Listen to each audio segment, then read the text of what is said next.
I'm in Kolmanskop in Namibia. It's a deserted mining town on the edge of the desert. And this place has been abandoned since the late 50s, so the desert's slowly been taking over here. You find all these old wooden buildings that are slowly filling up with sand. It's a fascinating place. I'd seen pictures of it before I came to Namibia, and I wasn't really sure how much I would enjoy it. Now, I'm a landscape photographer. I came to Namibia to shoot landscapes here, but my friend Hogard Milan, who I'm leading this tour here with in Namibia, really insisted that I come to see this place. He's been shooting it for 10 years, knows the place inside out, and just promised that it would be something that I would really enjoy. He's absolutely right. This place, it really is fantastic. There's just a sense here when you walk inside the buildings, you can just see them slowly being reclaimed by nature, the desert just clawing back these things that were made by man. The history of this place is really fascinating. They discovered diamonds here about 100 years ago at the beginning of the 20th century. And then De Beers moved in and cut off a huge area of the landscape here, hundreds of kilometers all the way down to the South African border. And started mining here because the diamonds here were literally lying on the beach after being extruded in South Africa millions of years ago and being washed down the river into the ocean. The ocean then washed them up onto the beaches here. So they built this town here just to house the mining workers and the mining industry. So these towns, there's a school here, there's a hospital here, there's a headmaster's office. I'm standing now in the quartermaster's building. People lived here for 50 years while they were mining the town, and when the last of the diamonds had been mined from the beach, they've basically moved out of the town and left it here, abandoned it to the desert. So as soon as you walk around, you start to feel a little bit of that history. You go in and out of the buildings and you can see these places like the wallpaper on the walls here, the different colors in the buildings, and imagine that people were living here. And that's what you're trying to do from a photographic point of view. You're trying to capture not just the geometric shapes, but the sense of history being kind of reclaimed by nature as the sand moves in and floods the buildings. Now, from a photographic point of view, this is very different to what I'm used to doing with my usual landscapes. This is much more architectural photography and requires that you think in a different kind of way. So the first thing to decide is which rooms that you're going to photograph, because there's almost 40 buildings here and hundreds of rooms. So it's really easy to be overwhelmed.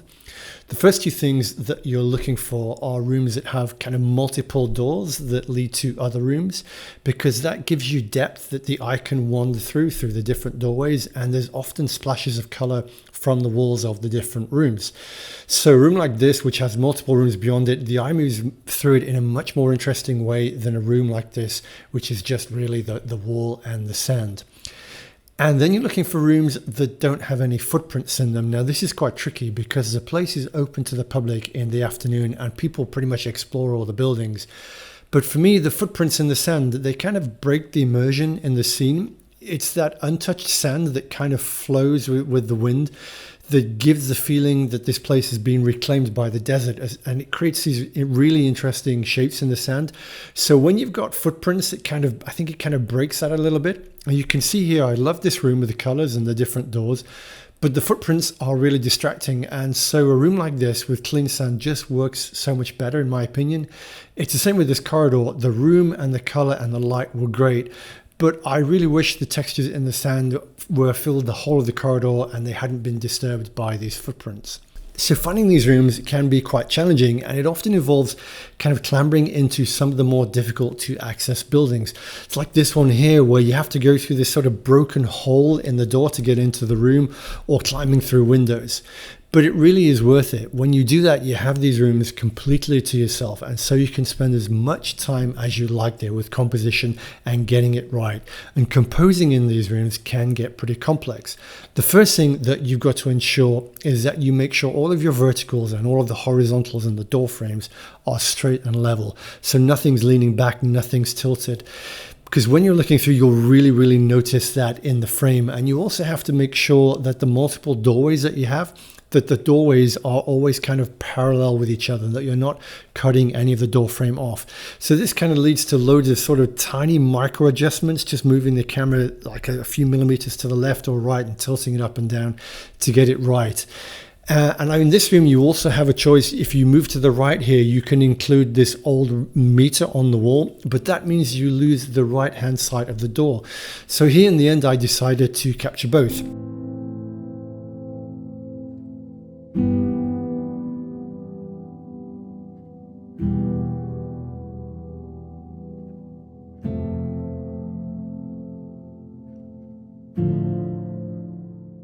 Now in this room here, you've got a decision to make about the left side of the frame and where you're going to cut the doorway off, because there's a doorway that comes right up to the edge of the frame.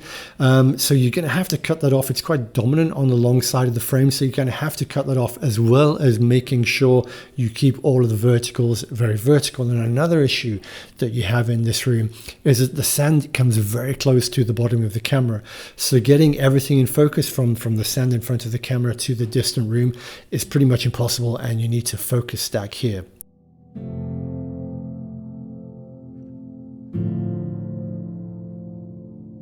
And another thing to take into account is how the quality of light outside affects the rooms inside. Now, we had a special permit to enter the buildings before sunrise, and some of the rooms that face east get this incredible orange glow just before the sun comes up. Now, it's so dark in there that you almost can't see it with your eyes, but you see the glow on the back of your screen, and it really elevates the scene. You can go back there late in the day and the same room is completely flat, but that dawn glow really just lights up the image.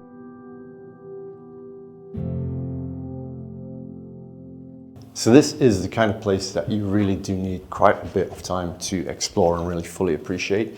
We came here last night and just had our first walk through the buildings, just getting to know the place a little bit.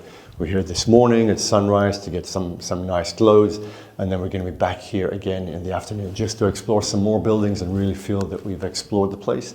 But to be honest, you could spend days here. There's so much to see. I think there's about 40 buildings, so many individual rooms, and just wandering in and out is so much fun. The way that the light changes, the light in the morning when the light's on one side of the building is very different to the afternoon. The rooms are lit in a completely different way. So each time you go in the rooms, they look a little bit different. I was here last year, and compared with this year, the sand's very different. So the amount of sand that you've got in the composition changes the rooms dramatically. And it really has surprised me how much I've enjoyed this place. Last year I came here for the first time and really enjoyed it. I'm just looking forward to getting back here again. And being back here again, finding new rooms, trying new compositions, has just been so much fun. So there are a few rooms that I hadn't been able to shoot with the best light last year, and I wanted to visit again, and this was one with the late afternoon sunlight breaking through the collapsed roof. This room again has lots of depth, and the wind has blown the sand into really nice shapes. Now if you go in here in the middle of the day, the room feels completely flat, but there's a small period of time just before the sun goes down behind the hill that the room is really beautifully lit with these splashes of light on the wall, and it's that light that makes the image really pop, as well as bringing out the colors of the room. Now you have to be really careful with how bright the highlights are reflecting on the back wall, and this can require bracketing. And this is a room where you're shooting at an angle to the wall, not flat to the door. So while you don't have to worry about the horizontals of the door frames, the verticals are still important, and ensuring that the two doors balance each other in the frame matters. I also wanted to photograph the school, which has these long corridors that fill with light in the late afternoon. There's no way of shooting this without footprints because it's such a busy building, but you can still make an interesting location with the window flooded with light that shines onto the opposite wall. Again, you have to be careful with blowing out the highlights here, so this was another bracketed image. You can also shoot it from the other end of the corridor, and if you close down the aperture to really small and position the sun on the edge of one of the window frames, you can make a sun star. Now this is nowhere near one of my favorite images of the place, but it's always nice to have something different in the portfolio.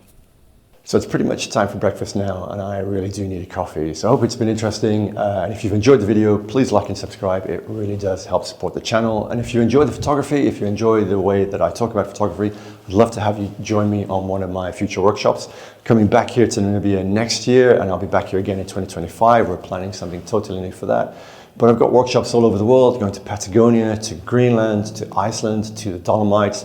You can find full details on all of the trips on my website, so please check that out if you're interested. If there's anything you'd like to know, just drop me an email and get back to you. So as usual, thanks so much for watching and good luck with all of your photography. I'll see you in the next video. Take care.